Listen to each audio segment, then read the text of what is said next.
¿Qué tal, amigos? Bienvenidos al Currículum Oculto, oficialmente el mejor podcast educativo que existe en México y Latinoamérica, y lo digo porque ya escuché todos los demás y la neta ninguno rifa más que el mío.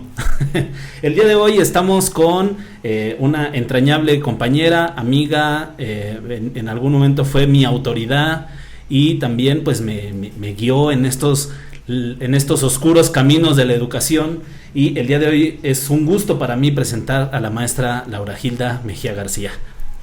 Oh.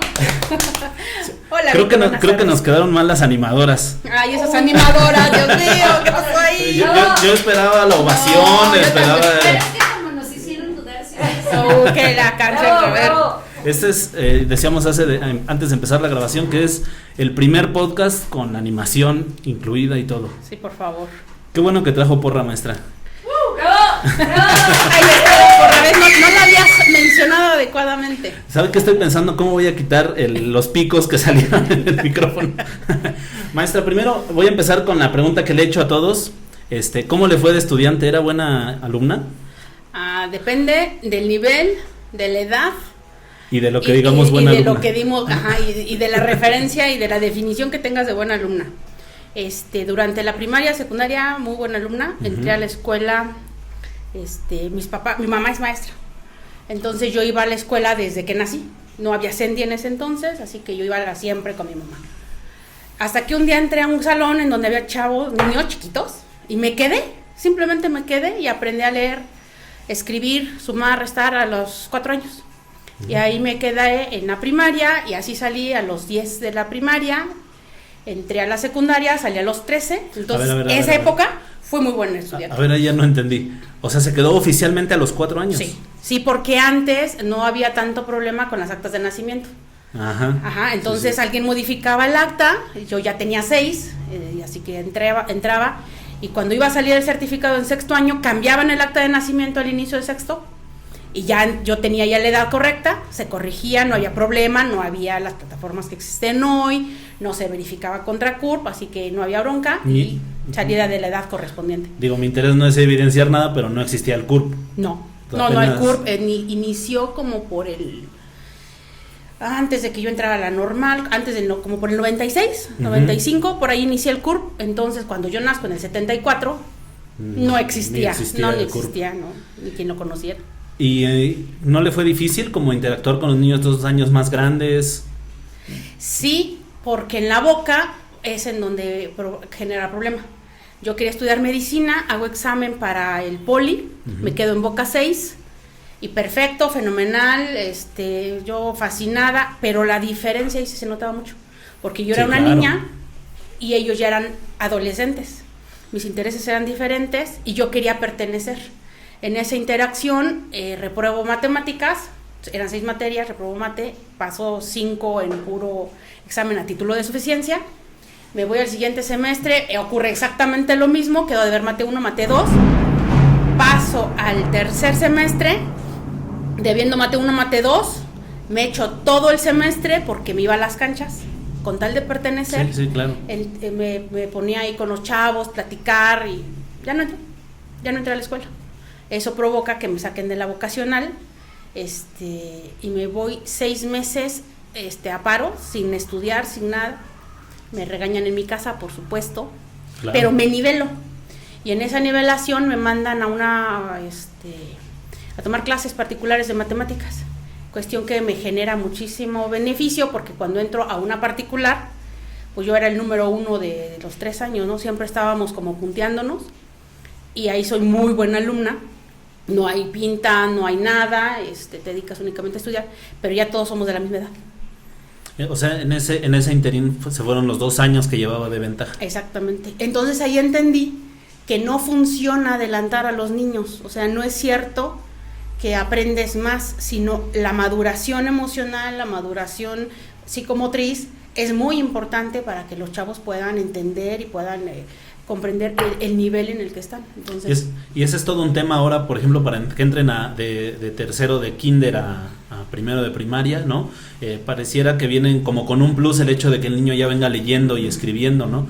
Pero cuando llegan, pues se enfrentan justo a esa situación en la que los demás tal vez en ese momento no leen y escriben, pero sí tienen más madurez o más maduración, si es que es el término correcto, y entonces los alcanzan muy rápido y los dejan también muy rápido, porque entonces estos niños empiezan a entrar en conflictos. Así es. Fíjate, tengo una niña, una hija de 18 años, un hijo de 12, 13 ya. Entonces, saludos a mis preciosísimos niños. Cuando ellos nacen, entran al CENDI. Y a mí me decían, adelántalos. No voy a adelantar porque ellos necesitan jugar, necesitan arrastrarse, necesitan ensuciarse, necesitan aprender cada una de sus etapas, vivirla como corresponde, y ni los voy a adelantar a que aprendan a leer ni a escribir, eso será en su etapa, en el nivel que corresponda. Y aunque en el CENDI el último año les intentaron como dar una noción, yo no los presioné, que hicieran lo que ellos quisieran, que jugaran. Es más importante que jueguen, porque eso les da mucha maduración socioafectiva. ¿Iban en esta idea ya de la lectura o nada más como del reconocimiento de las grafías? No, era reconocimiento de las grafías. O sea, sí. Como el CENDI pertenece a los EIEM y la mayoría somos docentes, sí, pues sí, obviamente había debate cuando querían involucrar a los niños en el proceso de lectoescritura. Pues obviamente los maestros les decíamos, no, espérate, que sea noción. El proceso de lectoescritura es a partir de primero, no los quieras adelantar. Y eso hacían, o sea, al final sí no se escuchaban y sí se logró que los niños, su mayor énfasis fuera jugar, no el proceso de lectoescritura. Y fíjate que trabajan por proyectos. Sí. Eso provoca que los chavos investiguen, se adentren mucho en todo lo que ellos quieren saber, pero sin necesidad de que haya un proceso de lectoescritura. Bueno, hicimos una pequeña pausa, obviamente porque eso se quita, ¿no? Ajá, eso, claro, eso no, obvio. Hicimos una pequeña pausa y bueno, estábamos en que dentro de ese debate yo también estuve, bueno, no en un CENDI, pero donde iba mi hijo, cuando mi hijo estuvo saludos a Diego, cuando estuvo en el kinder, yo estaba en la universidad y justo estábamos como muy empapados de esta situación.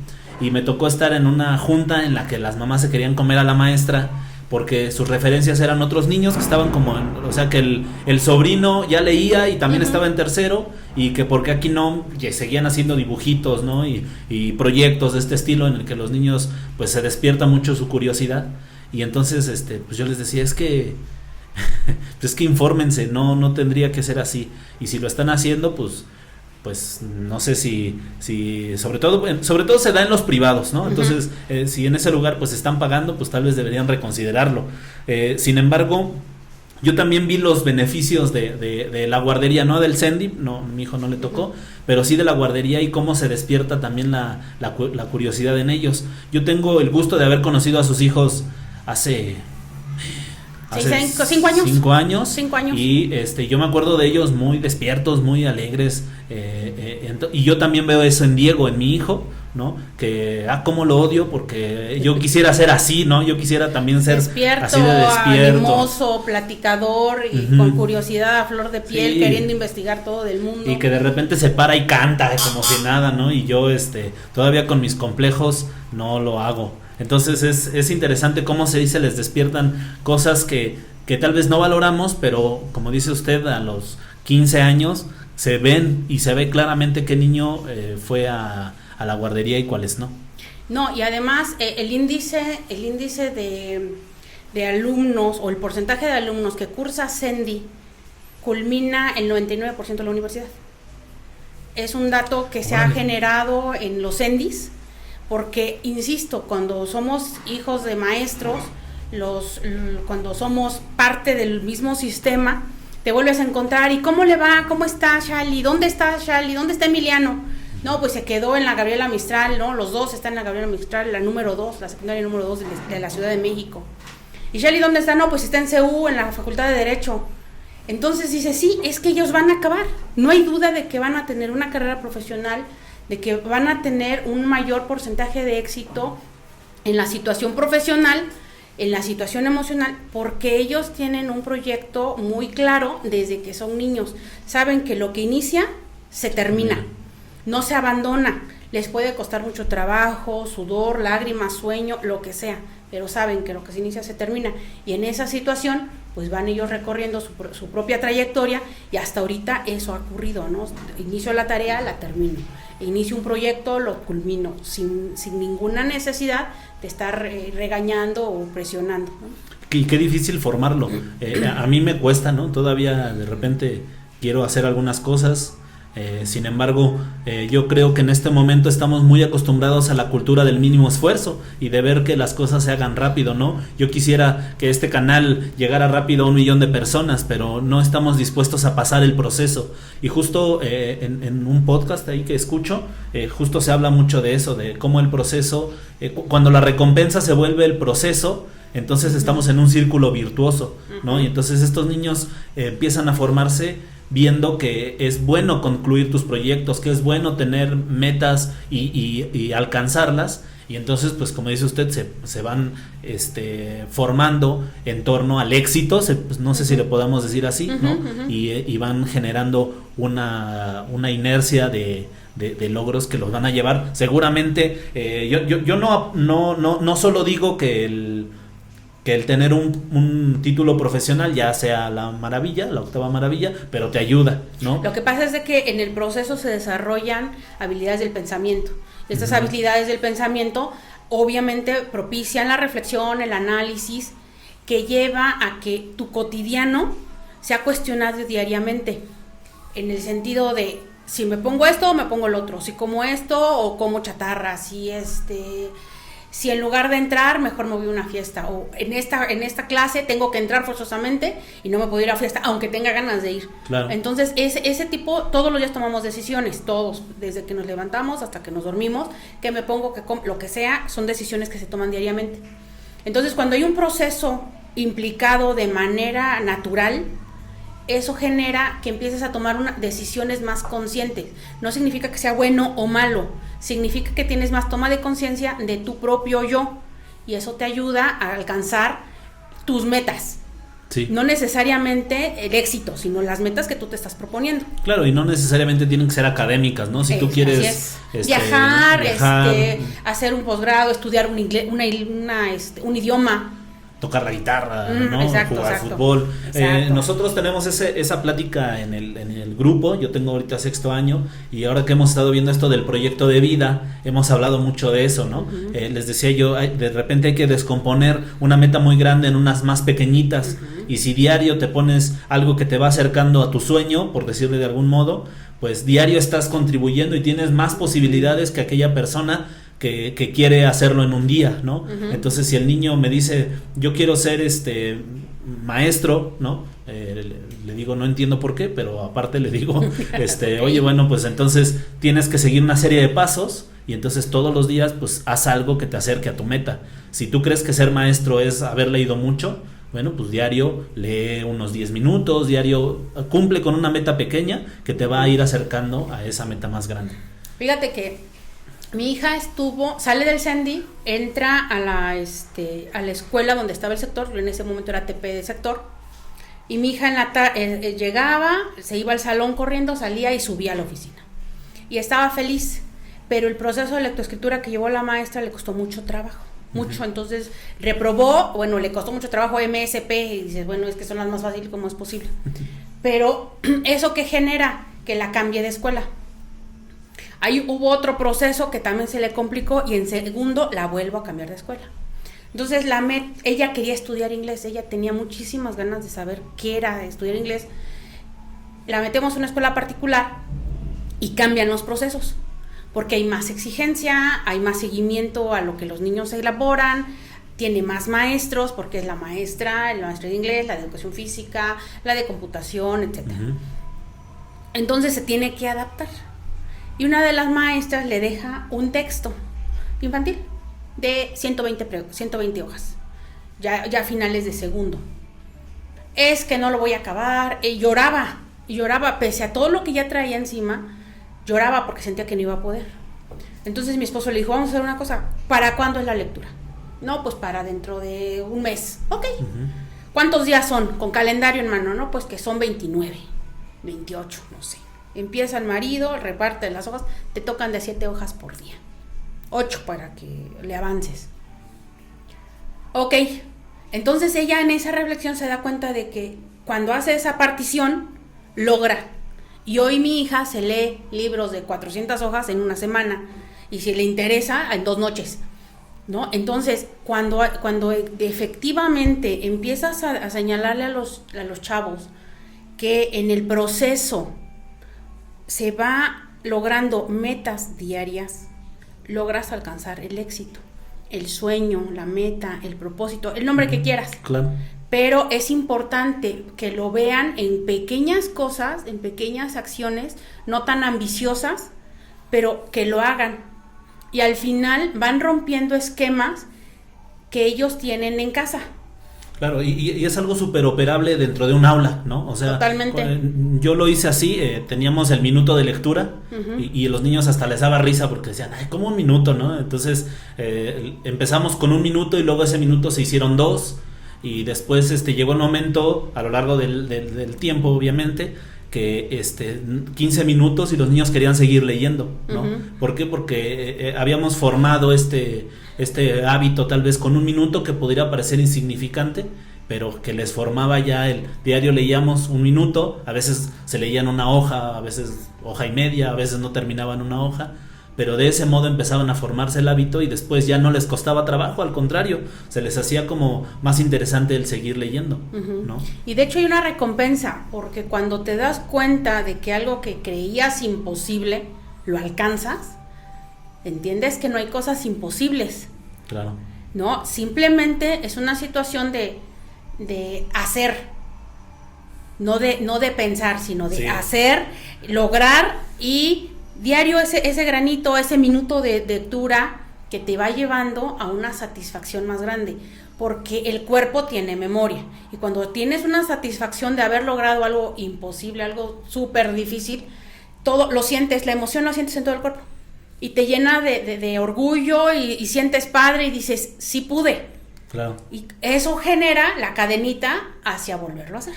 Sí, y justo me hizo mucho clic eso que dice.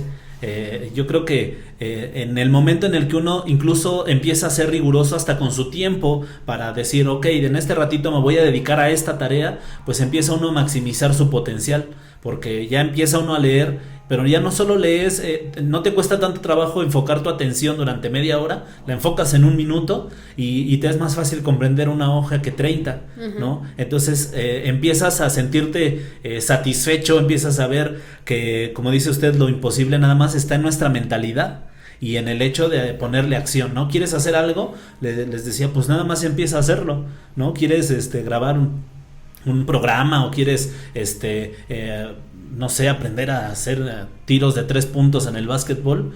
Pues nada más párate y empieza a tirar, ¿no? Y eventualmente lo vas a lograr. El problema es que pues estamos justos todos en la buena intención, pero pocos pasamos a la acción. Entonces sería interesante cómo los maestros empecemos a formar esta idea, esta cultura de emprender, ¿no? No solo monetariamente, sino de emprender lo que sea. Empieza a hacerlo. Y fíjate que somos el semillero, porque tenemos a nuestro cargo un grupo cada año, y cada año tienes la posibilidad de generar en los niños expectativas, ambiciones, metas, propósitos. Y todo está en cómo sea cómo te involucres con los chavos para poder lograr inyectar esa energía, esa idea. Y siempre he creído que el logro de esto es a través de la planeación. Sí. Porque tienes claro quién es el niño a partir del diagnóstico, sabes quién es tu grupo, porque cada año cambian. Y aunque pases con el mismo grupo, se fueron de receso y ya cambiaron. Entonces, si tienes tu diagnóstico y logras hacer tu planificación con base a esos chavos, vas a lograr mucho porque ya los conoces. Y vas a lograr que todo lo que hagas impacte en sus necesidades, pero sobre todo en sus intereses. Incluso va a parecer un traje hecho a medida, ¿no? Porque lo estás viendo a él, ¿no? Sin embargo, a veces... pues aquí en el currículum oculto decimos lo que sea, ¿no? De repente, pues el diagnóstico se convierte solo en un requisito administrativo, ¿no?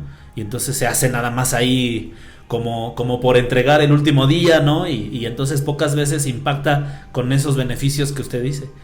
Fíjate que cuando estuve como supervisora con algunos compañeros que tenían esa idea de el diagnóstico no sirve para nada, y empezamos a hacer referencia, bueno, ¿quién es tu alumno? Cuando ves la planificación que está descargada de Lainitas o que está comprada de la editorial o que te la regalaron por comprar los exámenes o fue impuesta por alguien. Saludos. Y empiezas. Saludos, patrocínenos.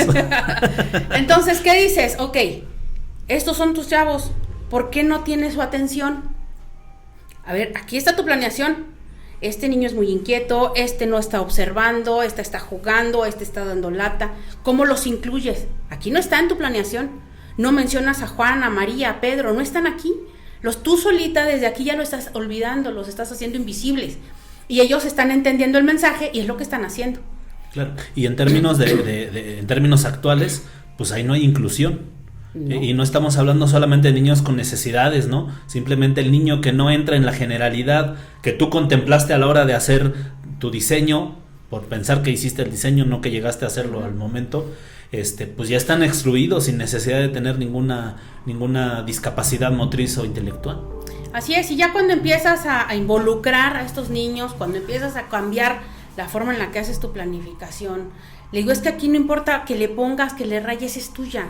No sí. Es para que le entregues al director o para que el supervisor no te amoneste, no, es para que tú trabajes, es tu herramienta de trabajo, entonces la puedes rayar, marcar, si no culminaste o tuviste que cambiar la estrategia, pues anótalo, se vale, anótalo, cámbialo y continúalo. ¿Y qué tan útil serían esas anotaciones, ¿no? El hecho de decir, ok, a ver si en 3 días intenté esta actividad y en los 3 días nada más no la terminé, pues entonces quiere decir que hay algo con ella, ¿no? Tengo que ver, o tal vez estoy persiguiendo resultados muy ambiciosos, o tal vez no está al nivel del niño, o tal vez mi actividad está siendo demasiado sencilla que no les llama, ¿no?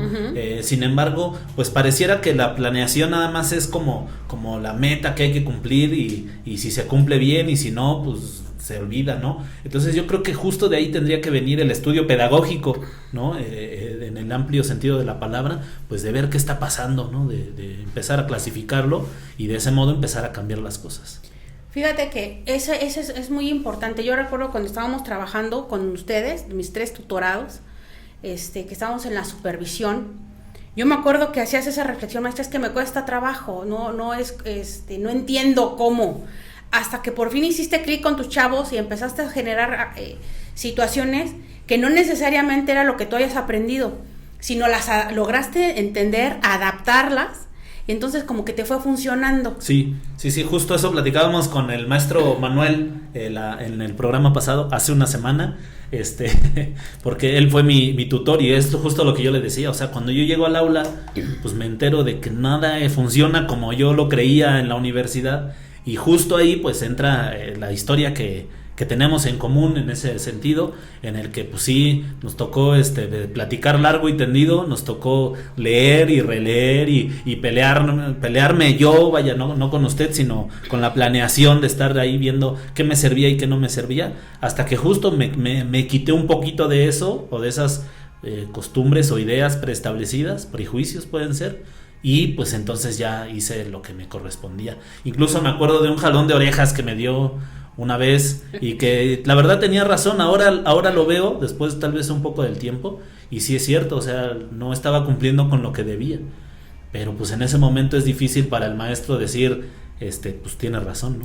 No, y es que además siempre se tiene la idea de que el supervisor es el que regaña, es el que te llama la atención. No, nunca se ve como alguien que te puede acompañar, que puede entrar al aula y darte una retroalimentación de lo que está ocurriendo en el aula, porque lo vemos más como alguien que maneja documentos, que maneja la parte administrativa y no la técnica pedagógica. Y es que justo usted, perdón maestra que la interrumpa, justo usted, aparte de ser esto creo que es opcional, a ver si en ese momento vamos a meternos ya a ese tema, ¿no? En ese momento estábamos bajo las directrices del servicio profesional docente y en ese momento se podía uno postular para ser asesor, para ser tutor de los compañeros que venían ingresando, como fue mi caso.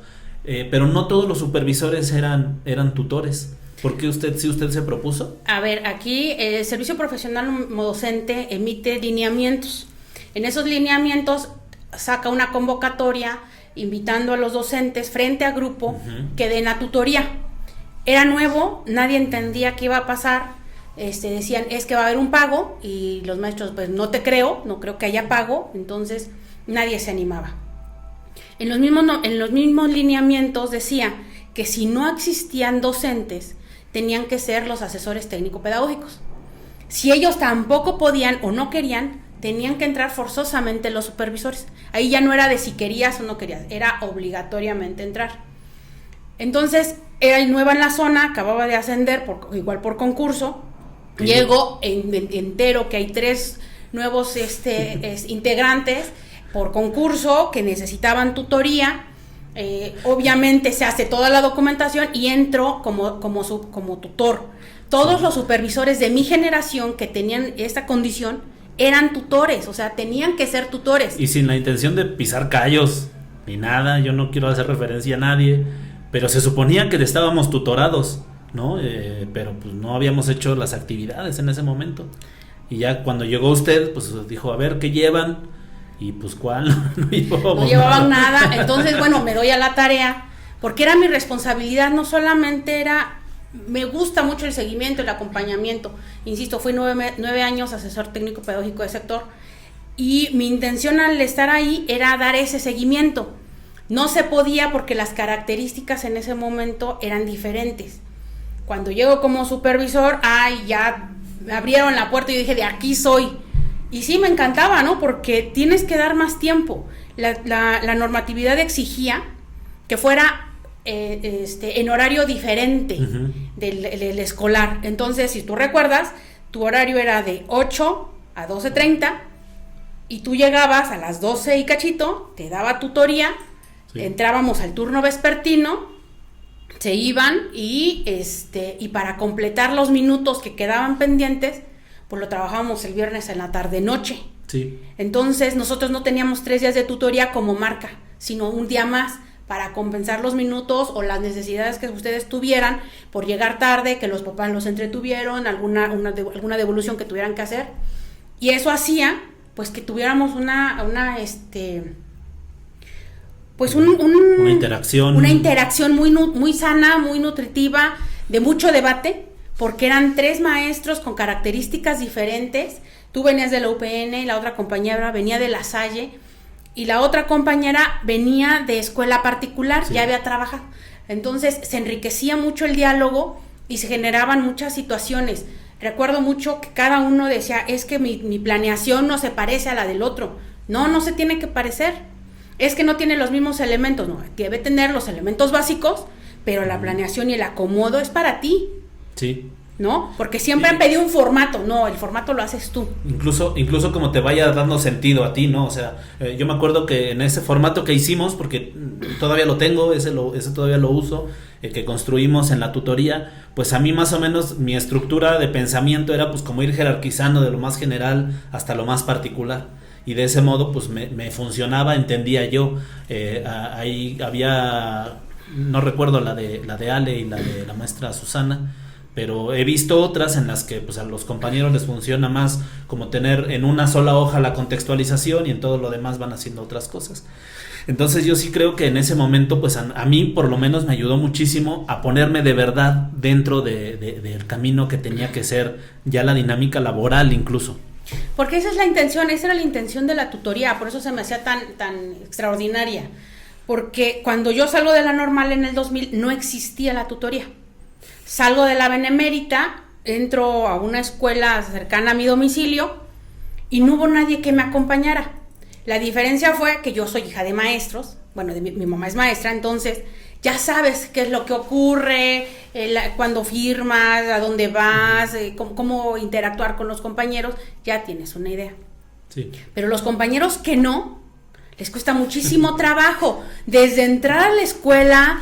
No saben si saludar a los papás, entrar escondiditos, que no me vean, porque me van a detener, me van a preguntar. entrar, a dónde voy a firmar, con quién voy, no saben. Sí.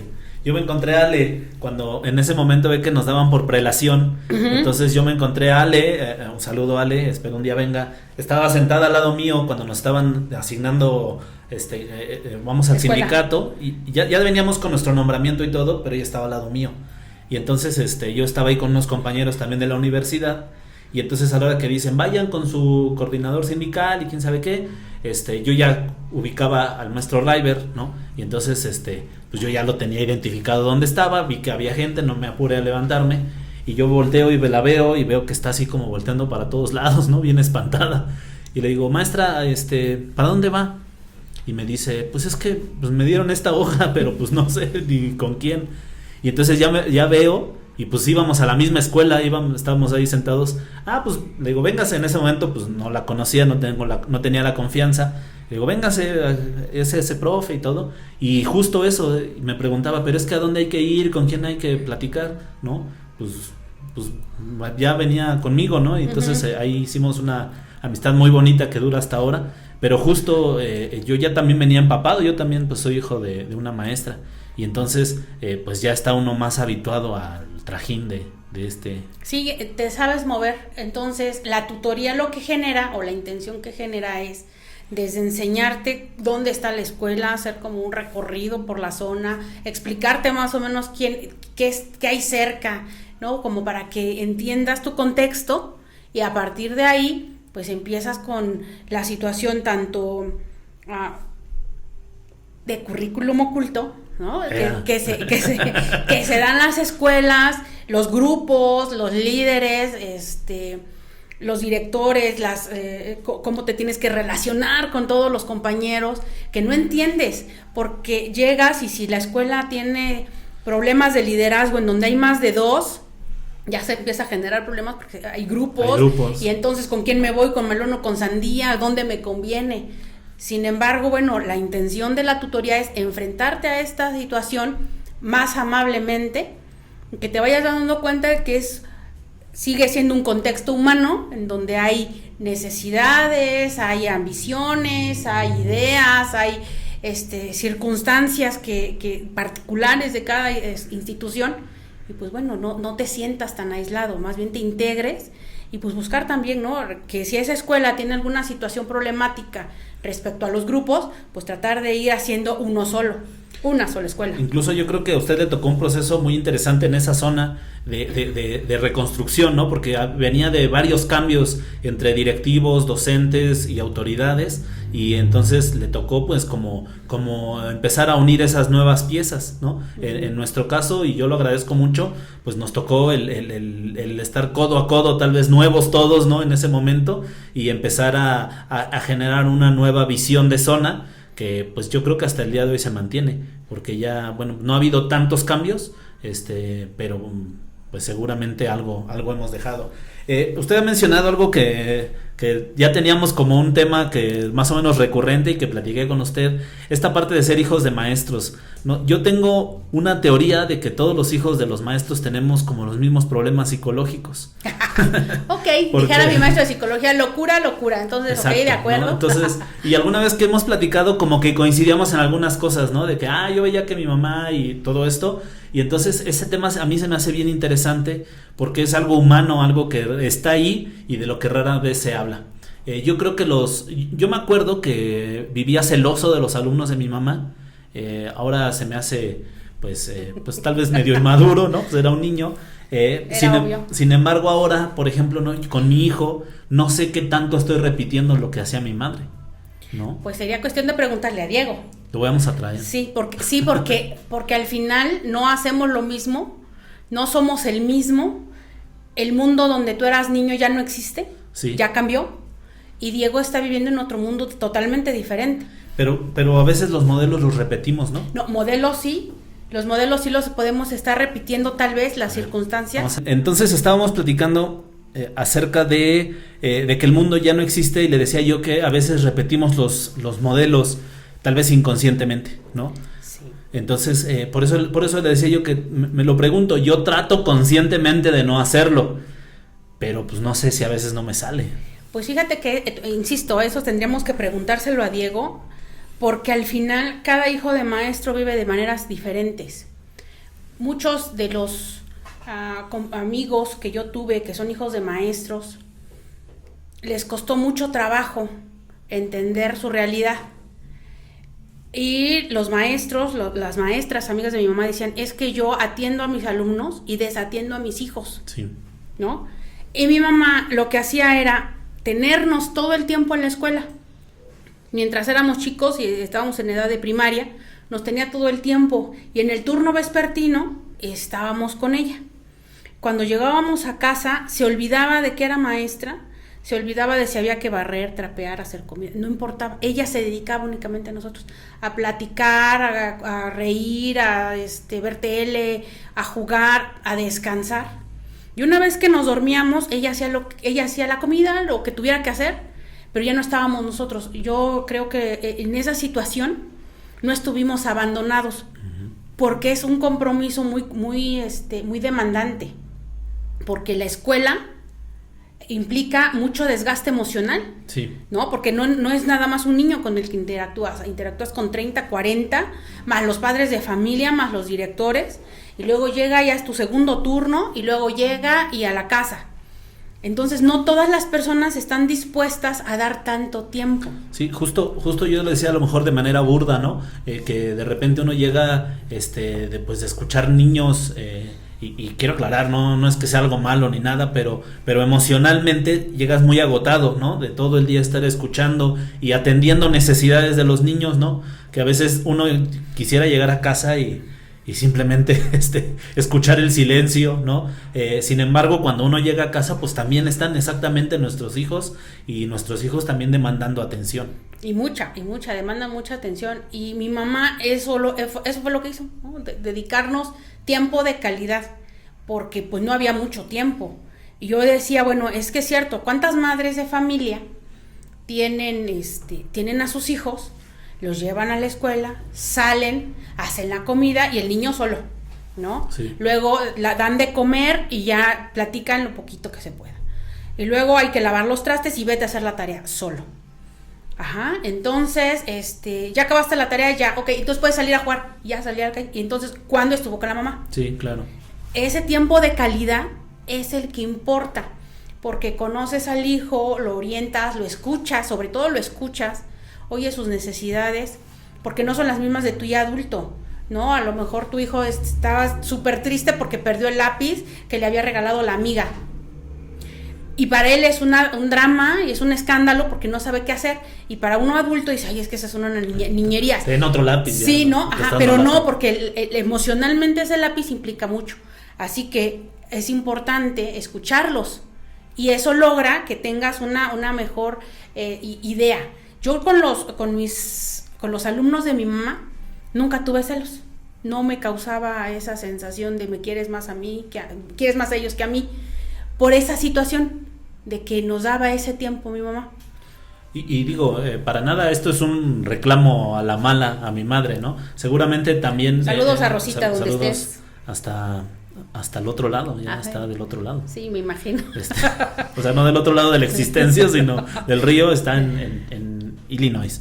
En el caso de ella, pues ella también entró en este proceso en el que estudió la licenciatura, ¿no? Con el maestro Manuel igual platicábamos de esta parte de la profesionalización, y entonces ella le tocó ese proceso mientras nosotros estábamos, me acuerdo que yo estaba en la primaria, dentro de la primaria y la secundaria, y mi hermano pues en la primaria, ¿no? Entonces en ese proceso pues ella tenía que dividirse entre la escuela, entre la familia, entre la licenciatura, y luego que eran los sábados y todas las tareas que hacía entre semana, ¿no? Uh-huh. Y luego mi madre es apasionada del estudio, lo que ella tiene, que yo le envidio muchísimo, es pues la constancia, ¿no? Yo más bien soy como de puntadas, ¿cómo se puede decir? De chispazos, ¿no? No soy de carrera larga como ella, y ella sí era mucho de sentarse a estudiar, ¿no? Y entonces, pues ese era tiempo que se le restaba a lo mejor a su interacción con nosotros.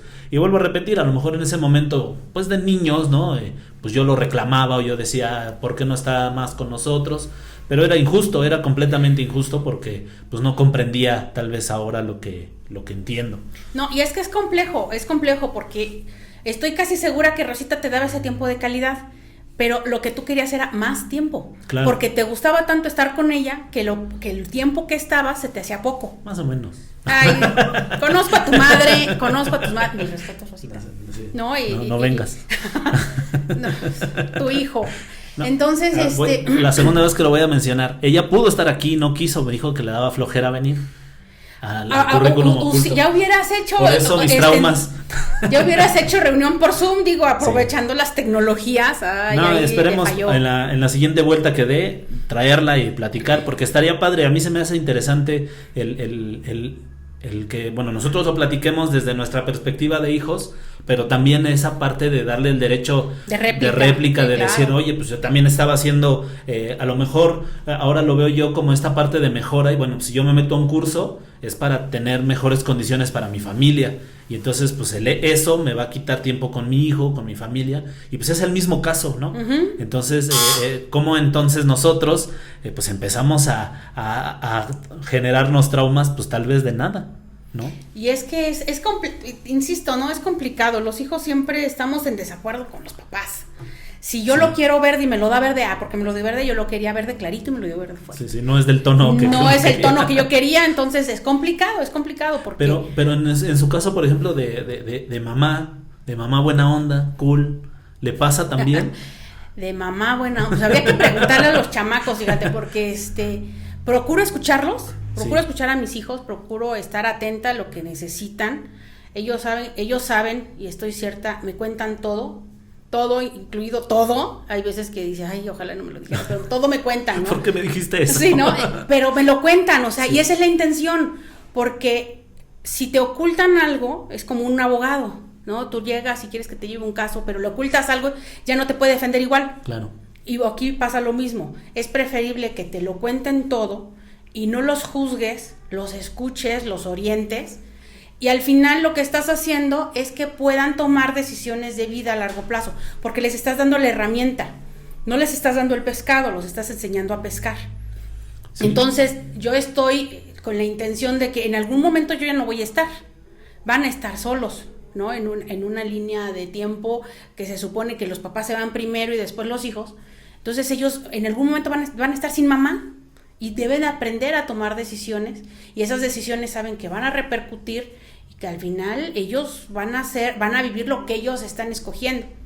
Entonces sí procuro escucharlos. Reclamos, claro, sí he tenido, porque me dice mamá, es que hoy no estoy de acuerdo contigo porque tú dices esto y yo digo lo otro, ¿no? En algún momento con Shali, que ya está en la Facultad de Derecho en CEU, ella es de CCH.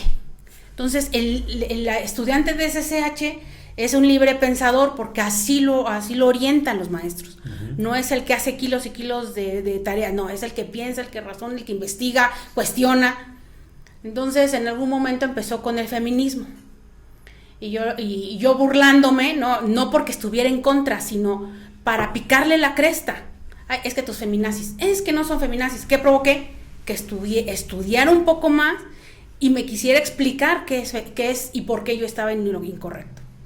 Y luego, no, es que los micromachismos, ¿cuáles? No es cierto, sé que existen, claro. Pero la intención es otra, la intención es hacer que indague, hacer que reflexione y que logre encontrar lo que los demás no ven, porque eso le puede afectar.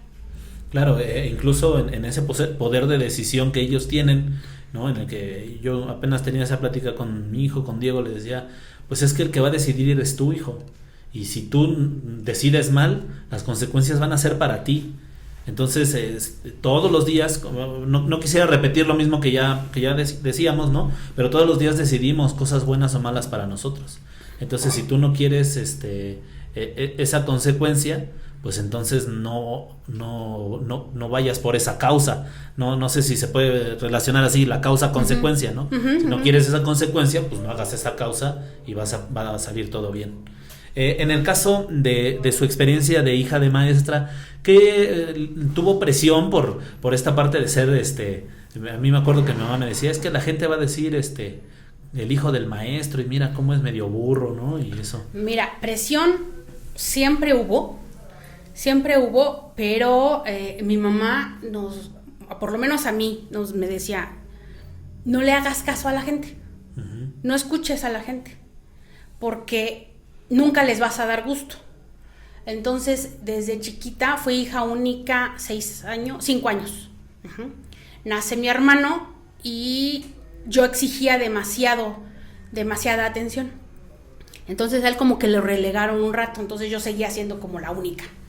Eso que provocó que yo fuera muy autónoma, muy autosuficiente, que no me dieran miedo cosas. Yo nazco en el 74 y en esa época todavía las niñas no podían jugar con pantalón, no había tenis, no podía subirme una bicicleta porque era para hombres, no podía correr y jugar a fútbol porque era para hombres, no podía estar con los niños porque madre mía, no, pobres, no. Y sin embargo yo lo hacía.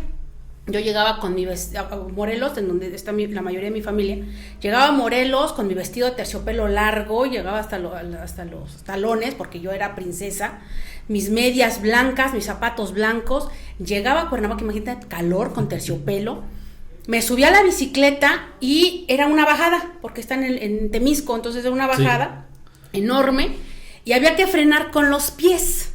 Entonces yo llegaba con los zapatos rotos, las medias rotas en la mano, el vestido todo desgarrado y nunca me dijeron nada. Okay. Mis papás no me reclamaron, no me dijeron por qué te ensuciaste, no me dijeron por qué nada, cámbiate. Pues ya iba y me cambiaba, ¿no? Y yo usaba pantalones de niño porque no había para niña. Así que, y salía a jugar. Y con los hombres, mis primos, eran mayoría hombres, jugaba luchas. Y no importaba, no me regañaban. Y íbamos al pueblo y como yo era la más creída porque era de la ciudad y ellos eran de provincia, yo creo que me odiaban, ¿no? Porque yo me sentía, mis papás me veían como lo máximo y yo me lo creí. Así que sí, seguramente era un hígado. Entonces llegábamos al pueblo y mi abuelo tenía caballos. Entonces llegábamos y hay que ir a tal lado, a las ánimas, hay que ir no sé dónde. Y corrían y ponían la silla a los caballos y se echaban a todo galope. Y ya quedaba un caballo, pero ya no había silla. Había que montar porque no te podías quedar atrás. Trepaba el caballo y a pelo. Sé montar a pelo y no me caigo. Pero fue en esos procesos de no tener miedo porque nadie me decía no lo hagas. Nadie me ponía límites. Sí, yo creo que durante muchos años no se educaron y se sigue educando a veces en torno al miedo y no a la potencia, a la posibilidad de que las cosas también pueden salir bien, ¿no? Así es. O sea, no es solamente el decir es que te vas a caer. Ajá, no, a mí no, eso nunca me lo dijeron. Podrías llegar más alto, ¿no? Sí, trepábamos árboles y nunca alguien me dijo te vas a caer, jamás. ¿Y se cayó? No, nunca me caí. Pisaba de frente, entonces usé zapatos ortopédicos. Entonces si corría me caía. O sea, sí tengo las rodillas muy lastimadas de que pero jamás me dijeron no corras. ¿Sí me explico? O sea, aunque sabían que me iba a caer por la condición que en ese momento de niña yo tenía, nadie me lo prohibió. Nadie me dijo es imposible, no puedes, eres niña. No. ¿Y eso qué genera? Que de adulto no tengas miedo. Entonces, regresando a tu pregunta, aunque alguien me dijera, eres la hija de la maestra, esperamos más de ti. Claro, vas a esperar más de mí porque soy su hija. O sea, para mí era algo natural. No era una situación de temor porque no fuera a alcanzar la expectativa. La expectativa me quedaba chica. Sí, se oye a lo mejor no sé, grotesco, ¿no? Porque, pero no, o sea, para mí no era una situación de miedo o de quedar por abajo. Yo sabía que iba a superar esa expectativa. Y ahora que platica, pues incluso cómo platicaban con usted de esta parte que no la limitaban, pues queda bastante claro, ¿no? En mi caso, pues sí era como cierta obligación, ¿no? Cierto compromiso, pero yo creo que venía de una parte en la que pues el ser maestro te daba ese estatus que tal vez tienes, pero que no necesariamente tienes que cumplir toda la vida, ¿no? Pues por ejemplo ahora con mi hijo trato de no hacerlo. A veces pues sí, obviamente el orgullo de padre te hace siempre creer que tu hijo va a tener un 10 o que se lo merece, ¿no? Pero también he tratado de mejor mantenerme, de decir, bueno, pues si su trabajo amerita el 10, que lo tenga, y si no, pues no, ¿no? Que se esfuerce, ¿no? Trata uno. Sin embargo, todavía esos resquicios de la educación que yo tuve y del mundo, me voy a quedar con eso del mundo que ya no existe, pues siguen ahí presentes y siguen cayéndole encima a Diego de vez en cuando. Sí, y es que es bien complejo porque nos quedamos con esas ideas fijas.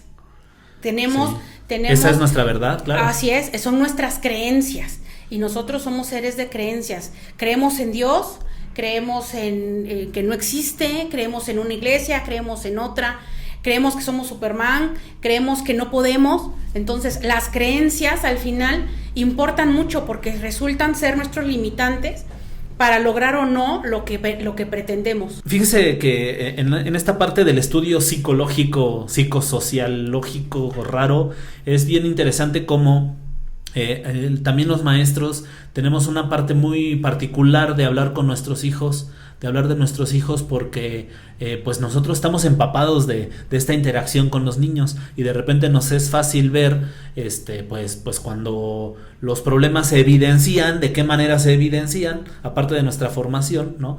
Y entonces a veces nos cuesta trabajo reconocer, por ejemplo en mi caso, cuando creo que esto lo platicamos alguna vez, ¿no? Que yo veía que Diego nomás no despegaba, ¿no? Y me frustraba y le exigía, como tal vez en aquel momento a mí mi mamá me exigía excelencia, ¿no? Y entonces después cuando también en aquella plática me acuerdo, me decía, pues es que dale tiempo, o sea, también él tiene que seguir su proceso, y me acuerdo que usted me lo dijo y lo hice, y después en segundo fue cuando no sé si esté mal decirlo así, pero despertó, ¿no? Y tal vez, pues si no es el alumno modelo, tampoco me interesa mucho que lo sea, no pasa nada, pero he visto ahora sí los resultados de esa educación que esperamos.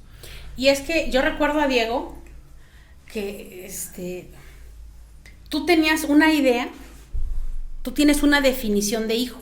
Sí. ¿No? Entonces, en esa definición, tú te lo imaginas con ciertas características, como un checklist, sí, ¿cierto? Sí. Pero Diego, yo recuerdo cómo entraba a la supervisión y corría y se aventaba y se deja caer y hasta el final. Todo mugroso. Sí. Ajá. Y tú, Diego. Sí. Diego. Hasta que, cálmate, es un niño, tú eres maestro, sabes en qué etapa, me acuerdo que te dije, en qué etapa de desarrollo está verde, ¿no? ¿Por qué se comporta de esa manera? Entonces, más que nada hay que entender al otro, dejar que sea él y no que sea tú. Claro. Él no puede ser tú. Cuando nacieron mis hijos, el nombre, ¿no? ¿Cómo se van a llamar? No, pues va a ser niña, ok. ¿Se va a llamar Laura Gilda? No se puede llamar Laura Gilda. Laura Gilda solo hay una. Ella tendrá su nombre y será ella. Cuando nace mi hijo, mi marido se llama Jorge. Y me preguntó, ¿cómo se va a llamar? Yo le dije, se va a llamar Jorge en alemán. Se va a llamar Jörg. No, pero le van a hacer burla porque pues si está en español, pues mejor en español. Ok, entonces se va a llamar Jorge Emiliano. Porque para mí ya el otro nombre implica que ya no es lo mismo, sí. Ya es otro. Y suena muy fuerte el nombre. Entonces para mí los dos son seres totalmente independientes, con sus propias características, que sí nos imitan, ¿no? Porque al final somos sus modelos, no hay más. Sí. Pero sí procuro que ese modelo que soy yo, lo cuestionen. Uh-huh. Yo dejo que me critiquen, que me digan, mamá, no está bien lo que estás haciendo, no está bien, ¿desde qué postura? ¿Desde quién? Sí, claro, no nada más. No. Pues, ¿desde qué postura?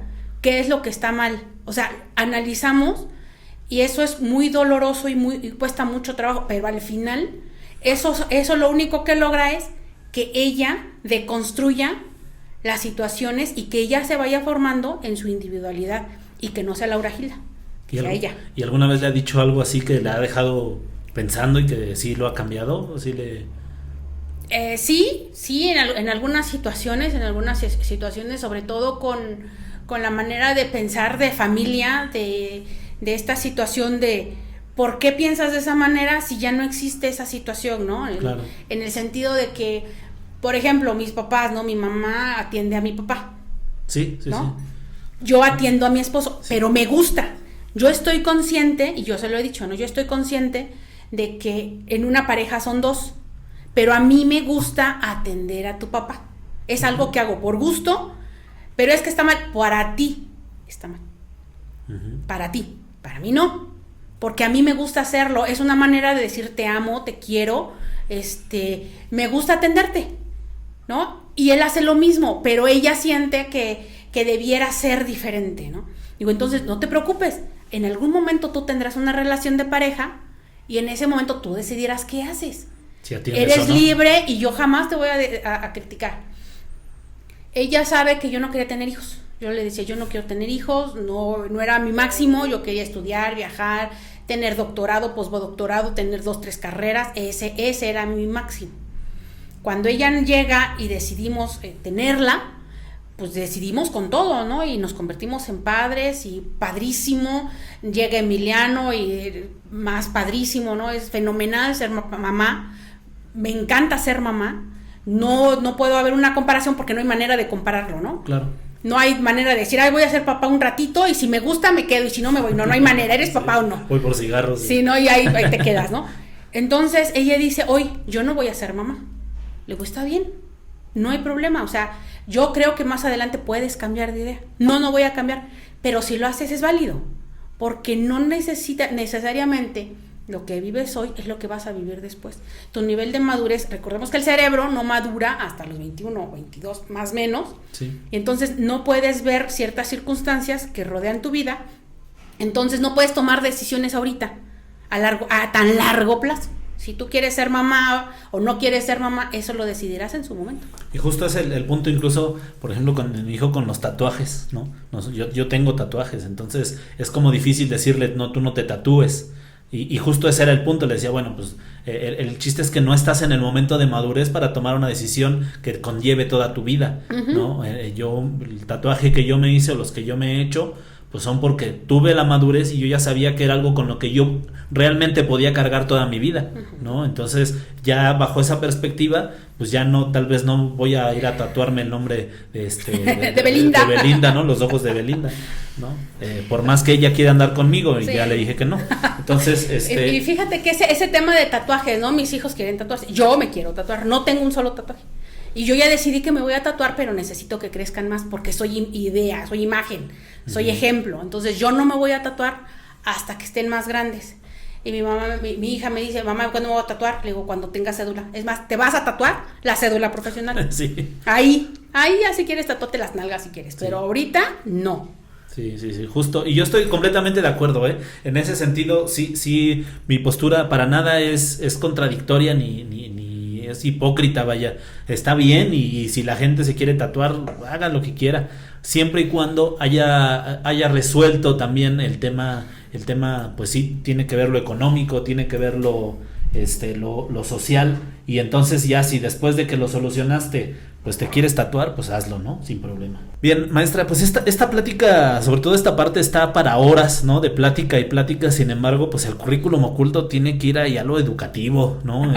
No sé si la gente lo lamente, yo sí, pero la verdad es que también en la parte educativa hemos estado cercanos, sobre todo en el proceso de admisión que se llevaba antes. Del nuevo, la verdad, yo no lo conozco, no podría yo hablar de ese tema.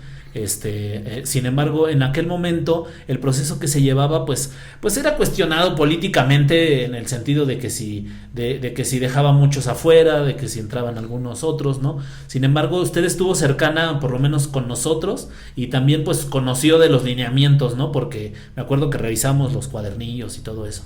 Entonces, en ese momento yo sí debo decir que algunos instrumentos a mí me parecían adecuados.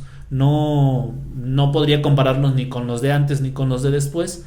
Sin embargo, algunas cosas a mí me parecían pues pertinentes, ¿no? Me parecía justo que nos estuviéramos actualizando. Tal vez que sí, que el enfoque de la evaluación pues te llevara a mejorar, no a perder tu trabajo, ¿no?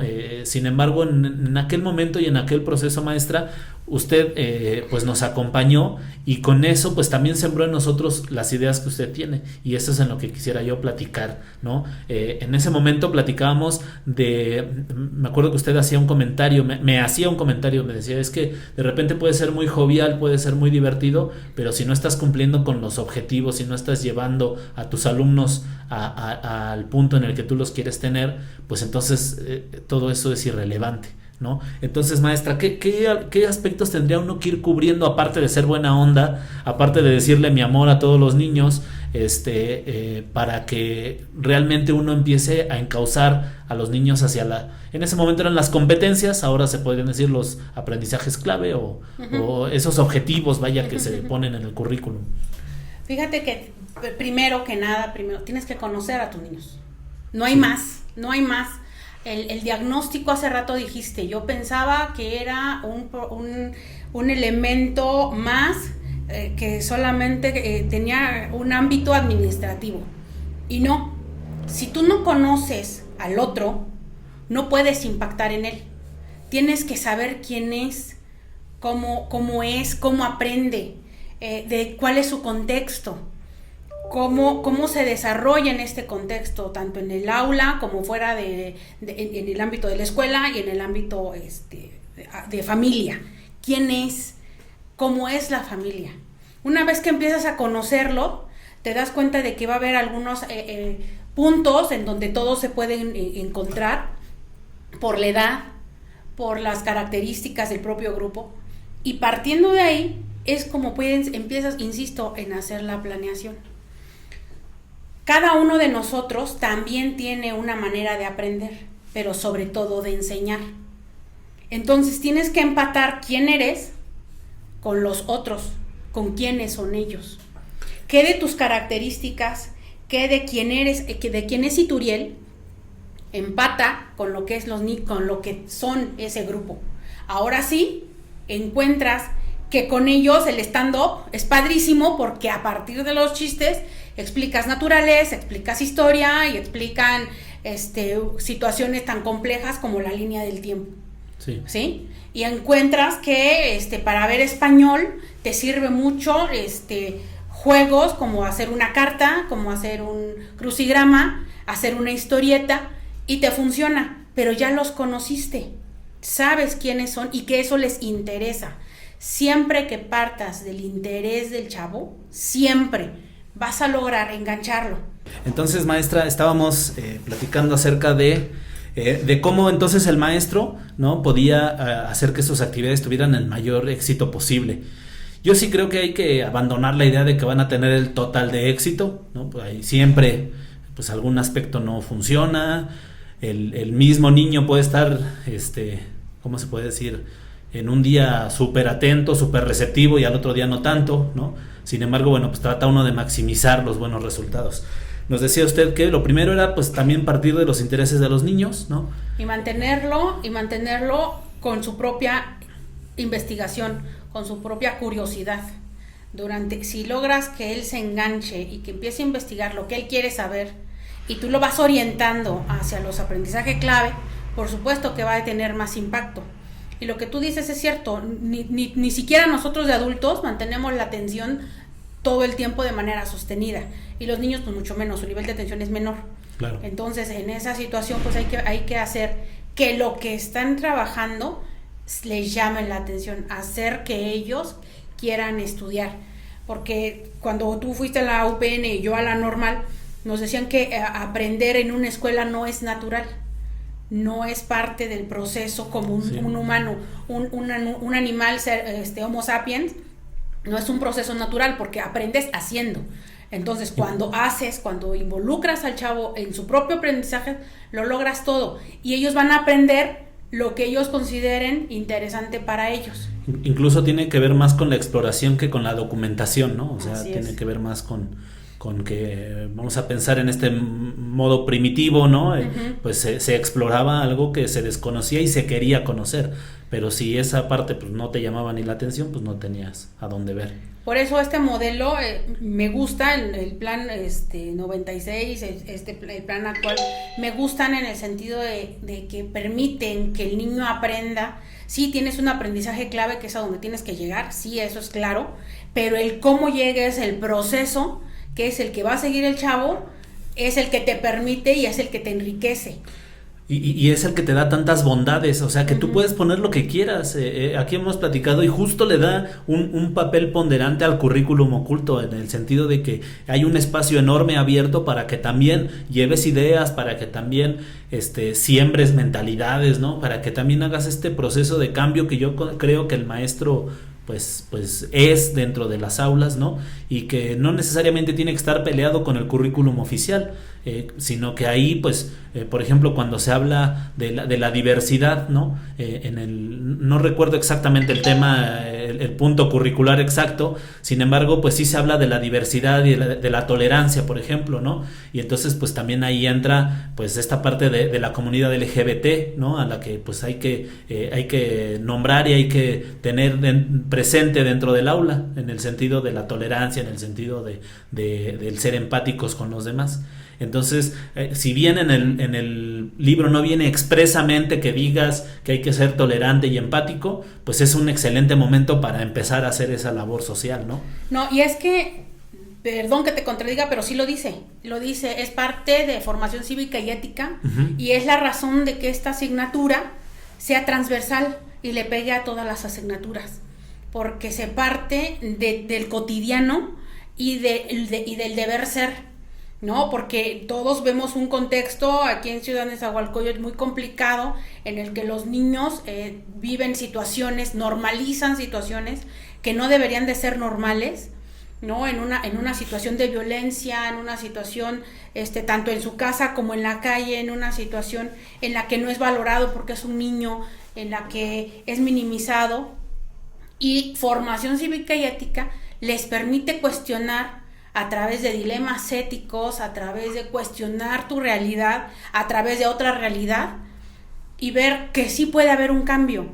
Cuando fui maestra frente a grupo, mi primer grupo fue 5º año. Yo egreso en el 2000 y el 1 de septiembre me entregan el grupo. Cuando llego a esta escuela, está en una zona muy complicada, de altos índices de violencia. Había narcomenudeo en las calles aledañas, entonces era muy, muy complicado. Este grupo se forma con los niños que los demás compañeros consideraban despojos, de esos niños que no hay manera de salvarlos y hay que dárselos a la nueva, a ver qué hace, ¿no? Al fin que ya sabemos lo que va a ocurrir. Sí. Este grupo, algunos niños pertenecían a la escuela. Un año antes, en 4º, a un maestro ya en turno vespertino, él se dormía y los chamacos se salían y andaban por toda la escuela. Entonces en algún momento se quiso poner exigente ya a dar clase, porque ya venía en periodo de calificaciones, y llega el hermano de uno de esos niños y con pistola en mano le dice: ¿por qué le puso 5 a mi hermano? No, pero es que no, usted se duerme, entonces no, él merece el 10, se lo pongo sin problema, y le puso el 10, ¿no? Ese nivel de violencia había. Entonces nadie quería el grupo, le tenían miedo a los niños, porque no eran solo los niños, sino su propio contexto. Entonces llega Laura Gilda, la nueva, con todas las ideas revolucionarias, el constructivismo, todo lo que daba, método de proyecto. No, yo iba con todas las ideas, ¿no? El grupo era de 17 alumnos, 15 niños, 2 niñas. Una de ellas era la escolta. Entonces, no, pues los niños, yo llegué queriendo platicar con ellos, no me hacían caso, se paraban, se reían, abran su libro, muy tradicional me acuerdo, abran su libro en tal página, no me hacían caso, no, yo lloraba los primeros días. Al mes sube la directora a ver mi clase. Los niños haciendo lo que querían, aventándose papelitos, aviones, y yo llorando literal porque no había control del grupo, no había nada de control del grupo. Y la directora entró, no aguantó más de 5 minutos por el escándalo y se fue. Al terminar el día me llamó: maestra, necesito que retome ese grupo y que por lo menos tenga control, porque no es posible que se continúe así. Sí, maestra. pues yo llorando dije, bueno, ¿qué hago, no? ¿Qué hago? Porque no hay manera. Entonces, hasta ese momento y un mes después, empecé a hacer mi diagnóstico. Hice el sociograma, revisé quiénes eran, platiqué con ellos. El primer mes, en la hora de recreo, me iba con los compañeros, con los otros maestros, y a platicar, porque era lo que se hacía, lo que se esperaba de mí, ¿no? Que fuera y platicara con los demás. Dejé de hacerlo, y esa escuela era de 2 pisos, entonces me quedaba en la parte superior, y veía con quién se juntaban, a dónde iban, qué hacían a la hora de recreo. Y encontré al líder, porque lo ocultaban, o sea, sí, ya estaban ellos tan compenetrados que ocultaban muy bien al líder. Lo encontré. Una vez que lo encontré, logré generar un puente de comunicación con él. Platicar quién era, dónde estaba. Le costó mucho trabajo hablar conmigo, porque a mí me veía como alguien que no era de fiar, alguien que lo iba a traicionar, alguien que le iba a dar la espalda. Y poco a poco me los fui ganando, y como son más hombres que mujeres, lo que hicimos fue empezar a jugar básquetbol. Entonces hicimos equipos, a las niñas las integramos, ellas formaban los equipos, porque si no los niños no las iban a jalar, ellas jalaban, ellas formaban los equipos y empezamos a jugar. Y yo hacía preguntas. Y un día me cuestionaron, ¿por qué las hace usted? Pues háganlo ustedes, ¿va? Entonces empezamos a partir de ellos, ya no de lo que yo sabía o de lo que yo creía, sino de quiénes eran ellos. Y empezamos a platicar a la hora de recreo, y empecé a comer en mi salón. Yo ya había comido, pero mi intención de comer era porque me di cuenta que había algunos alumnos, como en todas las escuelas primarias de la República Mexicana en turno vespertino, que hay niños que llegan sin comer. Entonces yo me pedía quesadillas, tacos, lo que hubiera de comer, y los invitaba. Y entonces empezaron a confiar en mí, empezaron a abrir y a platicarme lo que ocurría en sus casas, lo que ocurría en la escuela. Sí, ellos no tienen filtros, ellos te platican. No, exacto, y ahí me di cuenta que eran los niños rechazados, y ellos solamente estaban respondiendo a la etiqueta. Si soy rechazado, pues entonces soy rechazado. Sí. Logré hacer que se dieran cuenta que no eran rechazados, y que ellos tenían la decisión de ser buenos estudiantes, malos estudiantes, al grado o al nivel de que había actividades que dejaba de, vamos a hacer 3 equipos de historia, van a competir uno contra el otro. Las calificaciones a pelear son 10, 9 y 8. Esas son las calificaciones. ¿Qué vamos a hacer? Vamos a hacer preguntas, le vamos a preguntar al texto lo que ustedes quieran, que no fueran obvias. Esa era la condición. No puede ser una pregunta de sí, que se responda textualmente. No se puede responder textualmente, tenía que ser una inferencia, al grado de que los chavos no salieron a recreo. Mandaron por su comida, se regresaron, y ahí en el pasillo, porque no podíamos estar dentro del aula, era indicación de la dirección, en el pasillo se sentaron en la planta alta, con sus libros, sus cuadernos, hicieron muy buenas preguntas. Y en el juego había reglas, ¿no? Porque no era el básquetbol común, sino vas a tirar tu punto de 3, el tiro de 3 puntos, y entonces para que valgan los 3 puntos tienes que contestar la pregunta. Entonces se logró que ellos entendieran que la posibilidad de ser alguien más que un narcomenudista era de ellos. No necesariamente tenían que replicar lo que eran sus papás. No juzgábamos a la familia, sino ellos sabían que podían decidir qué ser de grandes. Y eso les llamó mucho la atención, porque se dieron cuenta de que ellos tenían poder, algo que se les había negado durante toda la primaria hasta ese momento. Claro. Y justo en esos momentos, yo también tuve ese pequeño clic de eureka, ¿no? De encontrar ese punto en el que parten las cosas de ellos. Sin embargo, pues en este caso, ¿cómo terminó el grupo? Después, eso fue en quinto. ¿Usted siguió con ellos en sexto? Cuando termina quinto, me dan sexto. Efectivamente, me dieron sexto. pero mi tutora, mi asesor de tesis, trabajaba en las primarias anexas a la Benemérita, en una escuela vespertina. Mi sueño siempre había sido ser maestra de escuela de experimentación pedagógica, anexa a la Benemérita, Escuela Nacional de Maestros. Ese era mi sueño y me invita a trabajar. De tal suerte que me voy en septiembre y antes de irme les digo, ¿saben qué? No los estoy abandonando. No los estoy abandonando. Ustedes tienen que crecer conmigo y sin mí, porque ustedes solo van a estar con ustedes toda la vida. Y no hay manera de que alguien se quede de manera permanente, claro. Porque podrá terminar sexto y de todas formas ahora se irán ustedes. Y les expliqué que era un sueño, era algo mío y que también tenía yo que crecer como maestra. Lo entendieron, sí, hubo muchas lágrimas, sí me dolió, sí les dolió. Llegó una de mis amigas de la Benemérita, ella me cubrió, ella estuvo ese año, y me tuve que ir. Estuve en la Escuela de Experimentación Pedagógica 3 años. Es divino porque no hay más, o sea, entiendes por qué son las anexas, entiendes por qué la calidad, entiendes todo el apoyo que te da la Benemérita a esas escuelas, o sea, es infinito, todos los recursos, todos los maestros, los catedráticos, si tú necesitas en un consejo técnico que vaya, sí sabes que en la Benemérita existe el Museo de las Matemáticas. Uh-huh. Si necesitas que el museo vaya contigo al consejo técnico, va. Si necesitas resolver con material didáctico, ahí está. Si necesitas el Día de Muertos adornar con algo diferente, pero también tradicional, te ayudan. O sea, es una escuela única, es una esfera, es un microuniverso. Es un microuniverso y es fenomenal. Entonces, yo logré mi sueño, pero también logré que los chavos entendieran, porque no te puedes apegar a alguien, porque tienes que crecer y estar apegado en algún momento te detiene.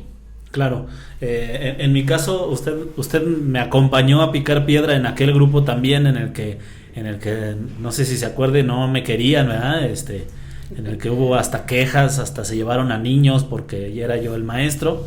Y cómo terminamos ese ciclo, que no terminé yo con el grupo por decisión de la dirección en ese momento, que pasé a ocupar otro cargo dentro de la escuela, y todo lo que se sucedió justamente, ¿no? Hubo estas lágrimas, la queja de los padres de por qué están quitando a este maestro, y que no es satisfactorio que te lloren ni nada, sino pues te demuestra un poco el cariño, tal vez, que empiezas a ganarte con los padres de familia, y que sin duda pues tiene que ver justo con tu labor dentro del aula.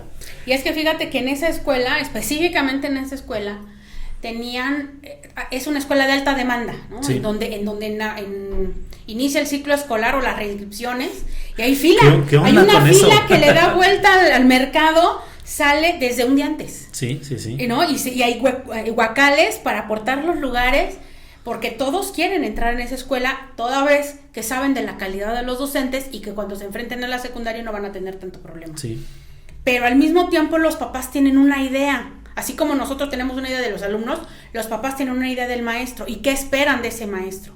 Entonces estaban muy acostumbrados a que los maestros de quinto y sexto tuvieran cierto esquema, un cuaderno con ciertos problemas matemáticos, un cuaderno de español con ciertas estructuras, y que si no se hacía de esa manera no iba a tener éxito el niño, ¿no? Entonces, convencer a los padres de familia de que hay otras maneras de enseñar para que ellos aprendan y potencien su aprendizaje, pues es muy complicado. Sí, complejo romper con esas estructuras.